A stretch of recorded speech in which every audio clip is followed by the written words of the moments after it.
Welcome back. We are here with Ethan Carpenter from Blue Nile Home Services from Greenville, South Carolina. Ethan, how are you doing today? Man, I'm doing fantastic, and I'm so much better now that I'm here talking with you, Easton. Yes, it's so good to chat. So, Yeah, let's preface this a little bit. What just happened? yeah, so basically we filmed for 5 minutes straight, and Ethan completely lost connection. I couldn't even hear him for like 30 seconds. So we're jumping back in. So um, you've been in the contracting industry for 8 years, and you've had your own business in the contracting industry for 2. How did all this start for you? How did all of this start? Yeah, so my entire life, I knew that I wanted to do something of my own, right? I knew it from the very, very beginning, and I was trying to figure out a good avenue to get there. And my business, the way I started my business, actually happened by accident. If I could relate that a little bit. So I got out of college and I had studied retail management, and I was thinking I was going to do something in that, but I decided that wasn't for me. So I went to go work with my dad for a little bit and worked with him for 6 months. And then the kind of future business owner in me started butting heads with my dad about how things should be run. And so we started butting heads, and then I decided that's not for me too, right? So I pack up all my things in my car. I go out to the mountains for 7 days and I do some soul searching. And I'm like, okay, Ethan, what are you really supposed to do, man? And while I'm out there, I get a call from a guy that I knew in high school, Christian Baker, and I'm like 6,000 feet up in the air. He gives me a call. He's like, hey, man, I have an SEO firm. I think you'd be excellent at it. Just come down to Charleston and we can get you set up with an apartment. So after about 2 days of mulling over that, I end up going to Charleston and starting working there for a SEO firm that ironically, we did SEO for contractors. And so I was kind of dipping my feet in the waters early on with how you can get leads online and how you can really scale a contracting company online. And so I worked with him for about 6 months. And then I get a call from my dad and he said, hey, man, let's go snowboarding. So we go snowboarding, right? We're out in the mountains. And at the very end of the day, I just completely shatter my shoulder, man. And long story short, I'm really glad this happened because although my shoulder was destroyed, I had about 2.5 weeks off of work to think about if this was really, really for me. And while I did enjoy the job, it became kind of monotonous, and I don't really thrive off monotony. And so I made the decision while I had that free time that this is the moment that I need to start my company. And I came back to Charleston and got started. And thankfully, my boss took it really well, and he got me started with a website, with a lead service, and man, the rest is history. We've been rolling ever since. That's awesome. And you Yeah. have some amazing work with your doors or like just in general. How did you get so good at your craft? Well, first, thank you, Easton. That means a lot, man. Comments like that actually really, really keep us going. And we have gotten good over time with a lot of failure. We fail every single day, man. I probably fail more than most other contractors because I put myself into positions that I know I'm not gonna, like do good the first time, right? There's a learning curve with everything. And my mentality about my business is that there's this thing such as perfection, right? That doesn't exist. We have this idea in our mind about perfection. And I think truly only God is perfect. But what we do is we can get close to perfect. And my job is to make that little gap between close to perfection and perfection smaller and smaller and smaller every single day. And that fire under the ass mentality has brought us to be really well suited for what we do for other people. And we can really make people happy at the end of the day because of that mentality. I really like that. That's really, really good. And you were obviously very successful in an industry that's very difficult to succeed in. Why do you think that you've had, the opportunity to have such high success? Sure. Yeah. So the success aspect in the contracting world is driven from many different variables. If you are a contractor, Easton, and you show up on time and you don't raise your price and you do what you say you're going to do, you will excel. You will actually do really, really well. And that's because there's a lot of contractors out there who don't do that kind of thing. So what we do to achieve success is we set commitments for the client, and we always break those. We all not break those commitments. Sorry, we always excel beyond those commitments, right? And so we really try to do a good job to show our clients that we're the real deal. And so we communicate like that, we work like that, and we carry ourselves like we're true professionals. And I think that's what separates us from other contractors, I would say. Yeah. And if there is one thing that you wish that your clients knew about your business or your processes or your systems, what would that be? The one thing, huh? Okay. So I would think the one thing would be that we have a very highly attentive model, right? Before we take any door out of the shop, we check it 3 or 4 times. We're extremely, extremely attentive to detail to the point where I'm at the shop at 10 p.m. at night and I'm looking over these things with a flashlight. That's the Yeah. kind of attention to detail that we're given these doors and these projects. And the client knows that when they give us a call. They know that we're the premier company. They know that we're sought after, and they know that they're going to get that. And so we really really try to hone that part in Easton is the attention to detail aspect, and I would like our clients and potential customers to know about that. Yeah. Yeah. I think that's the way, just like actually caring, like actually putting some sort Yeah. of care like into what you're doing. Cause I think that's kind of fell to the wayside. And Yes. if you could share one trade secret, what would that be?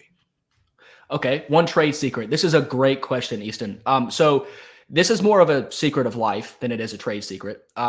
But actually, I'm gonna save that till the very end. I'm gonna say that till the very end because this is a Okay. trade secret for my specific industry.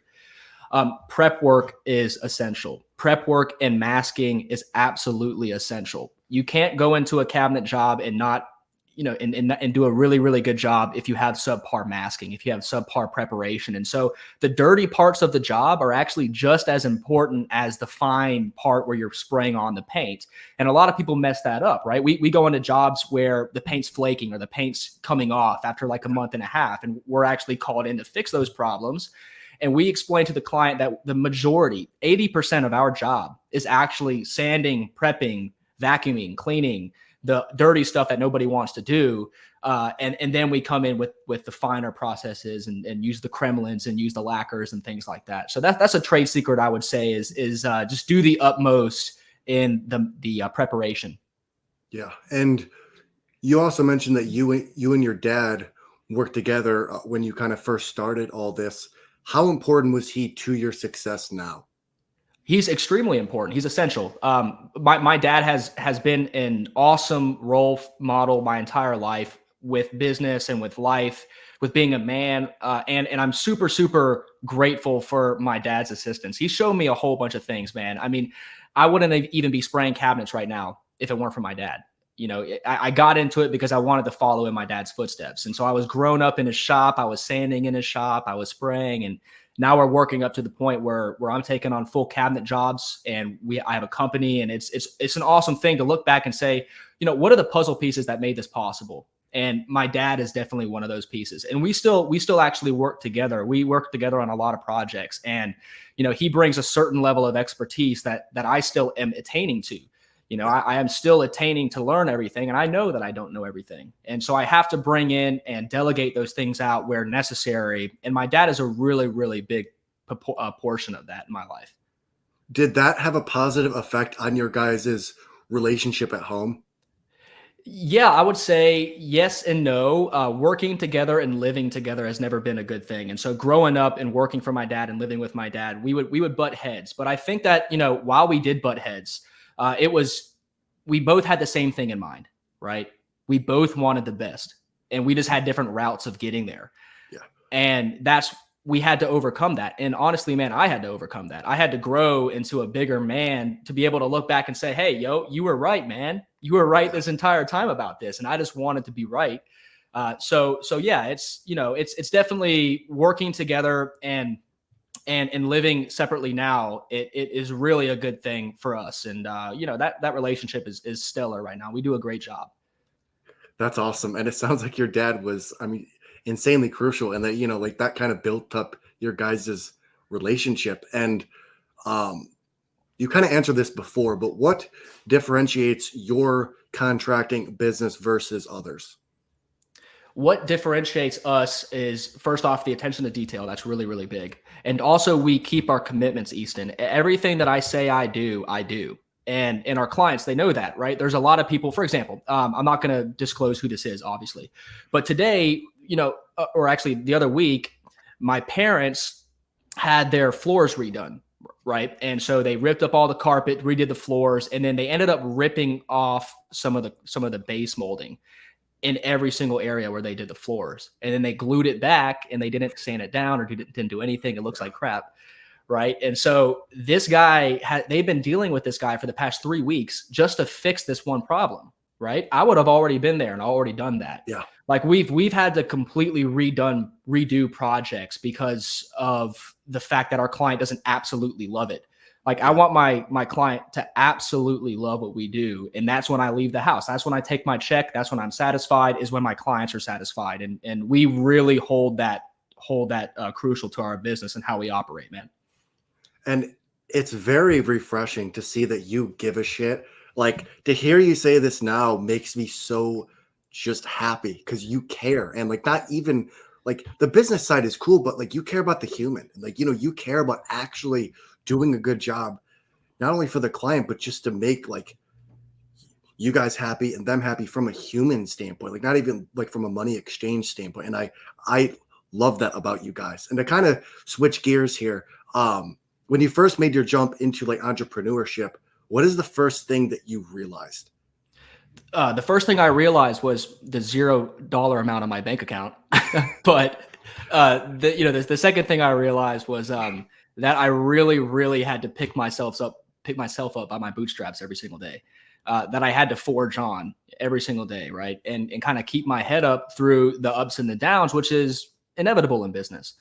And I learned extremely quickly that the most vital thing behind any business is the why, is why you're doing it, why I'm there, who I'm looking to please. And doing that deep philosophical inquiry at the beginning of the business, I think is essential, because you could have your how figured out, your systems, your processes, your employees, your tax situations, all your the way you structure your business, that could be all figured out.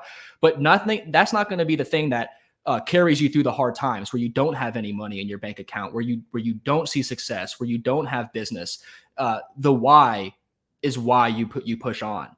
And that's what I learned real quick, is that I need that driving factor behind everything. And so I really cultivated that when I started my business. And now I know exactly what that is, why I'm doing it, and potentially how long it's going to take to get there. Yeah. And kind of on that same like level with the why, you have a quote on your website from Napoleon Hill.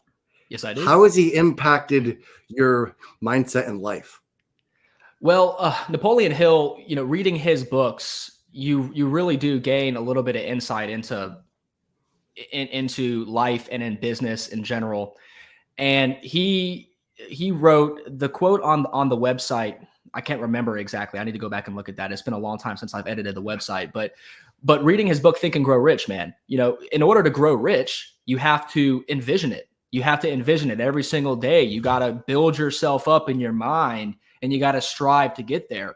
And that's why it's crucial to do that first, because, how are you going to navigate a ship if the ship doesn't, if like the why, the destination isn't apparent, then how are you going to steer your ship in that direction? The how is awesome, the sails, the rudder and all that, but that's all useless if you don't know where you're going.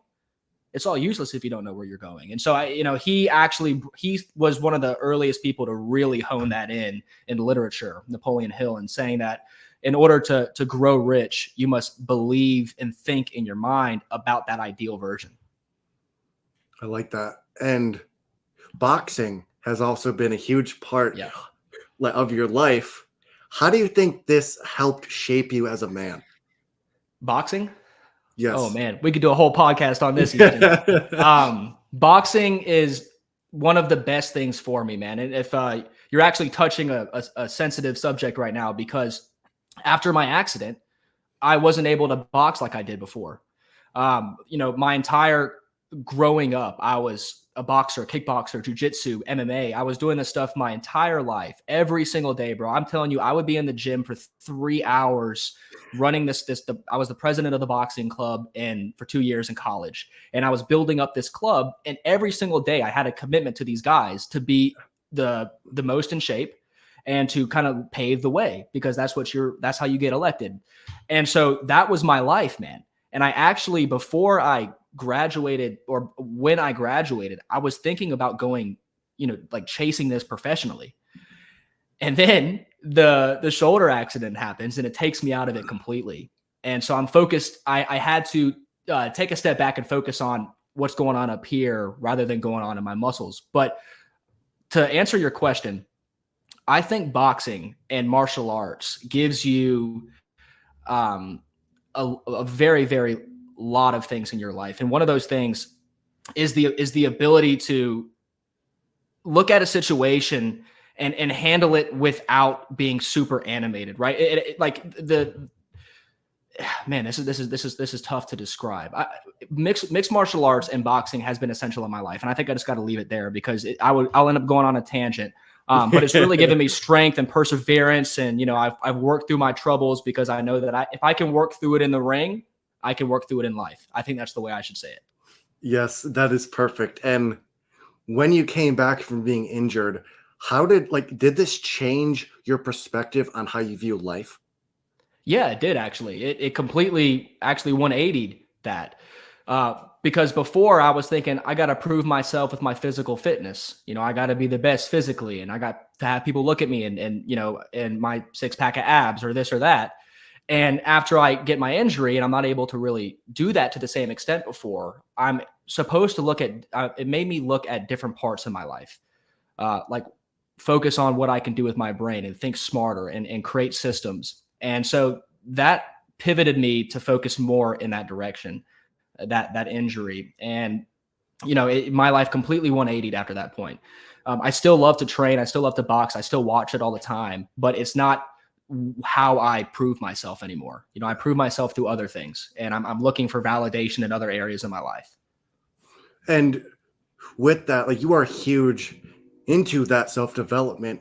Why not just be average? Ooh, why not just be average? Well, I think some people can be.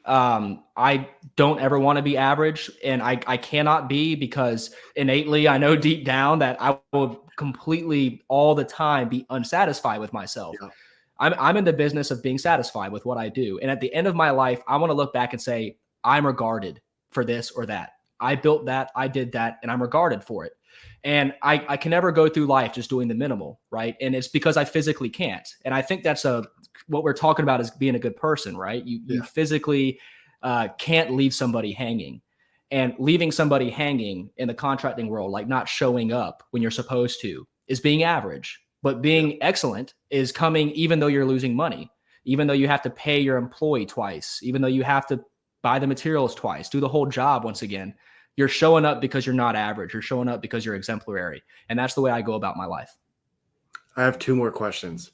Yeah. What is a quality or a characteristic about yourself that you are most proud of? Probably my creativity, I would say. I really like my creativity. And after work, that's all I do. I get off work and I write my book. I do my podcast. I work on my creative aspect. And I try to channel that in many ways, and I channel that through my business, and the coolest project I ever did was that high gloss set of cabinetry. And I would like to do more of that because there's a little bit of an artist touch in it. It's not just, there is an artist touch in the cabinetry that I do now, but that was a different scale. And I really, really enjoy testing myself and kind of, taking more creativity and pouring it into my work. Yeah, I think that's interesting because I think about this as well. It's if you're creative, I think you can inject that into whatever you're doing. And I think people can feel that passion and people can feel that excitement through your creativity. If that's accounting, if that's content creation, if that's just contracting or laying a floor. I have one more question. If you could have dinner with 2 people, one person from the past and one person from the present, who would it be and why? You might have to cut this part out while I think about it, because this is, dude, I am super huge into history, super huge. Every single person, I've had 9 guests so far. Every single person has done this. They're like, I have no clue. Oh my gosh, let me think about it. So you are not alone. Okay, so somebody right now and somebody in the past. Yes. Okay, so somebody in the past that I would like to meet would probably be Teddy Roosevelt. I really like that era and it would be cool to be, you know, kind of going around in horses with cavalry and, you know, invading the Panama Canal or whatever. But also because he was an awesome president. That would be really, really cool. If not him, then probably, you know, Julius Caesar or Jesus Christ or you know, somebody else. I should probably say Jesus Christ first. And then today, who I would want to meet today would be somebody like Robert Kennedy Jr. He is this really excellent guy, dude, and I love his podcasts. Where when he's speaking with people, when he was on Joe Rogan, he was talking about all these things that he's done, and I feel like guys like that who have been put through so much in their life and been ostracized and now is in a great position where they could potentially be the president of the United States can really impart a lot of knowledge onto you and your insight and things like that. So I think today I would want to talk with him or Joe Rogan. I give you like 4 different answers, but it's because it's hard, but those are who I would say. I like those. So is there anything that you would like to say to people, and how can people find you? Yeah, sure. So you can find me on social media. You can find me on Facebook, Ethan Carpenter. I run a lot of my business through my personal page on Facebook, and I'm growing a following on that. So if you want to look me on Facebook, it's Ethan Carpenter. You'll see a green background with a guy in a suit. And then you can follow me on Instagram, Blue Nile Home Services. And my website is www.bluenilehomeservices.com. So if you guys want to check it out, see some of our work, you could simply Google Blue Nile Home Services and see what we do. But Easton, I really do appreciate you having me on, man. It's been a fantastic time. It's been amazing, man. I appreciate it, and I can feel your passion, and I can feel that you care. So it's been a great conversation, and I just appreciate you as well. And thank you for coming on. Yeah, man. Of course. Well, I'll talk soon. Yes, sir. Thanks, man.